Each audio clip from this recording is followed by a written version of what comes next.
Today, we're diving into the secret lives of plant viruses. Now, these things are just brilliant, microscopic travelers, and we're going to spend the next few minutes uncovering the really clever ways they manage to get from one plant to the next. So let's jump right in. I mean, it's a great question, right? Just think about it for a second. A virus. It can't fly, it can't walk, it can't move at all. It is completely 100% dependent on its host. So what happens when that host is a plant that's literally rooted to the spot? How in the world does it spread? Well, the answer is it has to find the perfect getaway vehicle. And that getaway vehicle has a name. It's called a vector. You can think of it like a biological Uber service. And most of the time, this is some unsuspecting insect, like an aphid or a leafhopper who's just minding its own business, trying to find some lunch. But for the virus, this little insect is the absolute key to its survival and spread. Okay, so let's start with the simplest, fastest method out there. You can think of this one as the viral equivalent of a smash and grab. It's called non-persistent transmission, and believe me, it is all about speed. And when I say it's about speed, I am not kidding. An insect can pick up this kind of virus in just seconds of feeding. But the clock starts ticking immediately. It's only infectious for a few minutes, maybe less, before that virus is just gone. It's a super brief, really temporary ride. So here's how it works, and the key thing to remember is that this is a purely external thing. Picture this. An insect, maybe an aphid, lands and takes a quick little taste of an infected plant. The virus particles literally just glom onto the very tip of its needle-like mouth part. That's called the stylet. Then it just flies off, pokes a new, healthy plant, and boom, the virus gets washed off with the insect's saliva. Simple, effective, and just incredibly fast. And what's really cool is there are actually two ways this sticking part happens. You've got some viruses, like the cucumber mosaic virus, where their own protein coat is just naturally sticky enough to latch right on. But then you have others, like potato virus Y, that are even sneakier. They actually make a separate protein, a helper component, that acts like a dab of molecular superglue, sticking the virus right onto the insect's mouthpart. Okay, so that was the quick getaway. Now let's move on to our next strategy, which builds on that a little. We're calling this one the sticky hitchhiker. And as the name implies, the relationship here is a little more involved. So the two big differences here are location and time. Check this out. The virus is still on the outside of the insect, but instead of just sticking to the very tip of the mouth part, it attaches a little bit deeper inside, to the lining of the foregut. And that one simple change lets it hang on for hours instead of just minutes. But there's a catch. Since it's still attached to an outer lining, the moment that insect molts and sheds its skin, the virus is gone. So you might be asking, why the longer feeding time? Why does the insect need to be there for minutes or even hours to pick this one up? Well, it's because these particular viruses like to hang out deep inside the plant's phloem. That's basically the plant's circulatory system. So the insect has to probe way, way deeper to get to the good stuff, and that just takes more time. So just to sum it up, the sticky hitchhiker latches onto the foregut, it needs a longer meal time to get picked up, and it gives its vector a solid few hours of being infectious. And this isn't some rare thing. Devastating viruses like Citrus testacea virus use this exact strategy to tear through entire orchards. Okay, so far, the virus has just been hanging on to the outside of the insect, right? Well, now, everything is about to change. We are entering the world of the long-haul journey. This is where the virus actually goes inside its vector.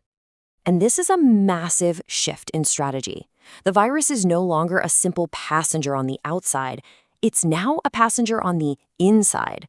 And that means it has to survive a pretty dangerous journey right through the insect's body just to get a chance to infect another plant.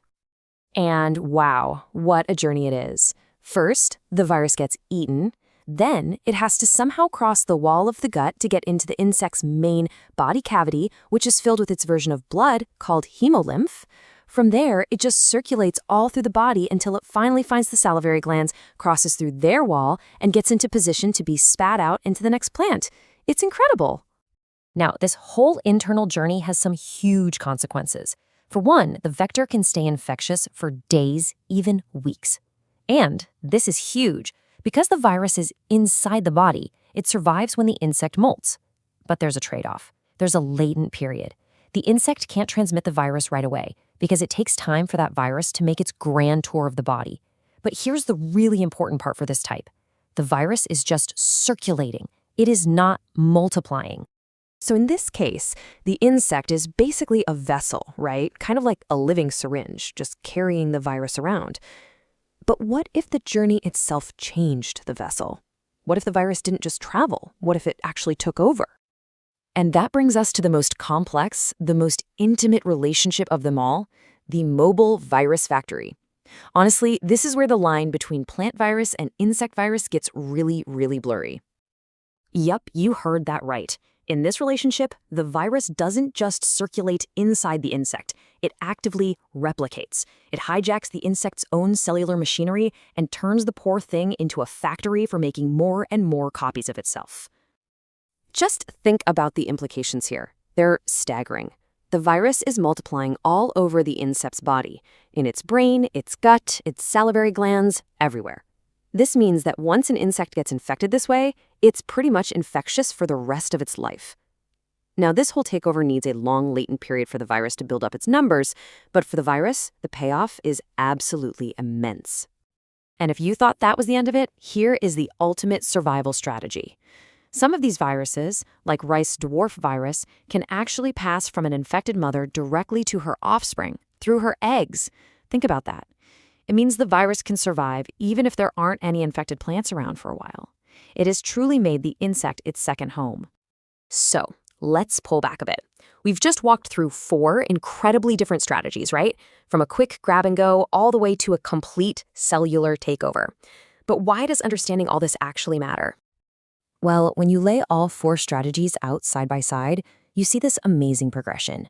You see the virus's relationship with its vector getting deeper and deeper. It moves from being an external hitchhiker to an internal passenger, and finally to the factory foreman. The time it can hang on stretches from just a few minutes to an entire lifetime.